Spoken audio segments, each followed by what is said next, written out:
नमस्कार साथियों, real action के एक और वीडियो में आप लोग को स्वागत है। चलिए, आज का वीडियो जो है वह इंडियन नेवी के ऊपर है, जो कतर ने 7 पूर्व नौसेना शिप को छोड़ा गया है।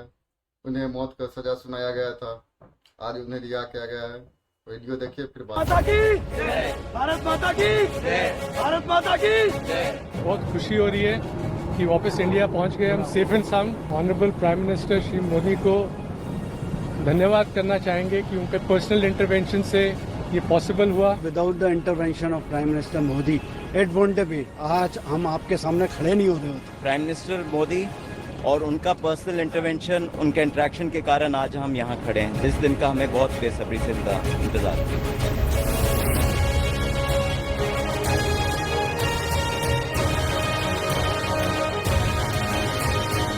मुस्लिम देश कतर में भारत को बड़ी कूटनीतिक जीत मिली है।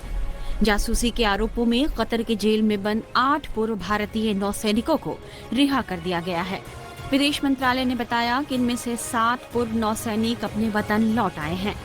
कतर से लौटे पूर्व नौसैनिक जैसे ही भारत पहुंचे, उनकी खुशी का ठिकाना नहीं था। उन्होंने भारत माता की जय के नारे लगाए और प्रधानमंत्री नरेंद्र मोदी और कतर के अमीर का शुक्रिया अदा किया। कतर ने पहले इन 8 भारतीय नौसेना के पूर्व कर्मचारियों को जासूसी के आरोप में मौत की सजा सुनाई थी। अब उन्हें रिहा कर दिया गया है और वे सकुशल भारत लौट आए हैं। ये सभी कर्मचारी इजराइल के लिए जासूसी करने के आरोपों का सामना कर रहे थे। भारत की लगातार पहल और अनुरोध के बाद उनकी मौत की सजा को पहले उम्र कैद में बदला गया और अब उनकी रिहाई हो गई। ये पूरा मामला क्या था, ये बताएं। उससे पहले चलिए आपको भारत लौटे इन कर्मचारियों की बातें सुनाते हैं, जिसमें उन्होंने पीएम नरेंद्र मोदी का शुक्रिया अदा किया है। वाकई बहुत खुशी हो रही है कि वापस इंडिया पहुंच गए हम सेफ एंड साउंड। और definitely honourable prime minister Shri Modi को धन्यवाद करना चाहेंगे कि उनके पर्सनल इंटरवेंशन से ये पॉसिबल हुआ, और गवर्नमेंट ऑफ कतार के हिज एक्सेलेंसी द अमीर को कि उन्होंने ये होने दिया। एंड बस यही बोलना चाहेंगे। Thank you very much. Without the intervention of prime minister Modi it won't be. आज हम आपके सामने खड़े नहीं होते होते अगर इंटरवेंशन नहीं होता at that level, highest level. And especially government of India, उनके अथक प्रयास से कि वो कंसिस्टेंटली लगे रहे and we are there in front of. ये वाले दिन का हम बहुत दिनों से वेट कर रहे थे, और प्राइम मिनिस्टर मोदी और उनका पर्सनल इंटरवेंशन, उनका इंटरेक्शन, और एक और मौका लेना चाहता हूँ कि थैंक करूँगा अमीर को कतर के, जिनके उनके इंटरेक्शन के कारण आज हम यहाँ खड़े हैं। जिस दिन का हमें बहुत बेसब्री से इंतजार है। Only possible due to the intervention of our Prime Minister and his personal interaction and involvement with the Amir of Qatar. We are thankful so much for the government of India. Thank you so much. We have waited almost 18 months to be back in India. We are extremely grateful to the Honorable Prime Minister Shri Narendra Modi ji. It certainly wouldn't have been possible without his personal intervention and that equation with the Emir of Qatar. I think we are grateful to the government of India, the bottom of our heart, for the every effort that has been made, and this day wouldn't have been possible without it. Grateful indeed. Thank you so much. विदेश मंत्रालय ने कहा है कि भारत सरकार Qatar में हिरासत में लिए गए देहरा ग्लोबल कंपनी के लिए काम करने वाले 8 भारतीय नागरिकों की रिहाई का स्वागत करती है।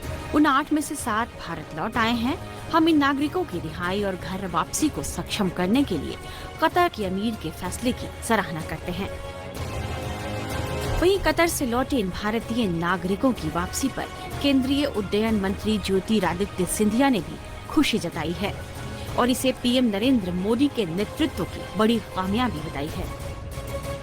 प्रधानमंत्री नरेंद्र मोदी जी के नेतृत्व में प्रधानमंत्री जी ने एक बार नहीं लेकिन बारंबार दिखाया है कि उनके कार्यकाल में वे केवल प्रधानमंत्री नहीं हैं, वे प्रधान सेवक हैं, वे प्रधान रक्षक हैं।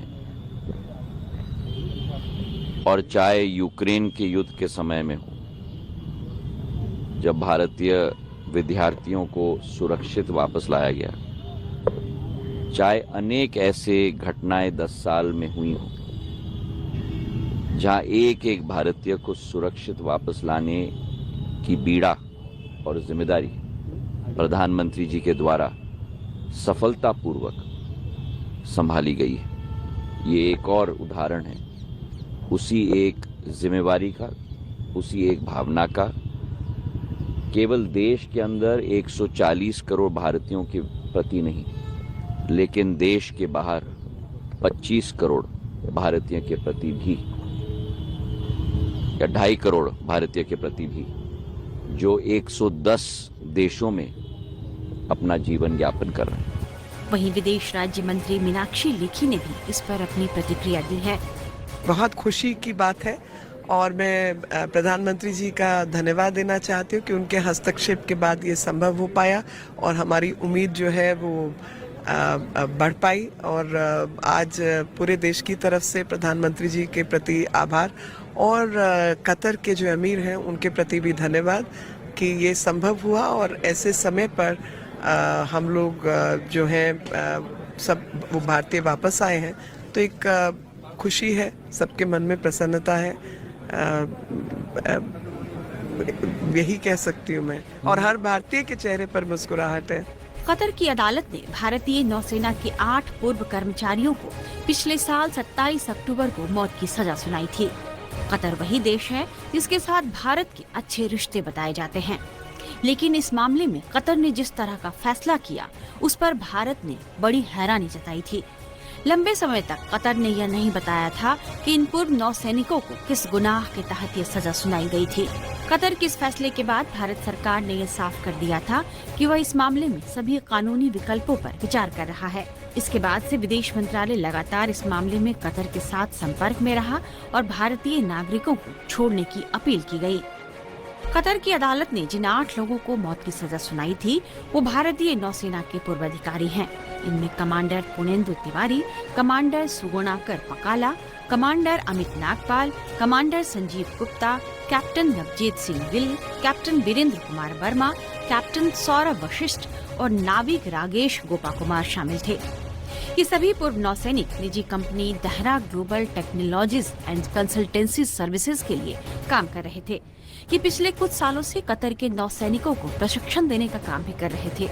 भारत को एक कूटनीतिक कामयाबी मिली थी जब कतर के 8 अधिकारियों की पहले दोस्तों वीडियो खत्म हुआ, विधि 7 सैनिकों को मौत को सजा सुनाया गया था, जो भारत सरकार के प्रयास से आज और सजा माफ हुआ और सभी लोग अपने इंडियन घर आ गए, भारत घर आ गए। इसलिए भारत सरकार की बहुत बड़ा उपलब्धि है इसमें। आप लोग देखें, वीडियो देखिए।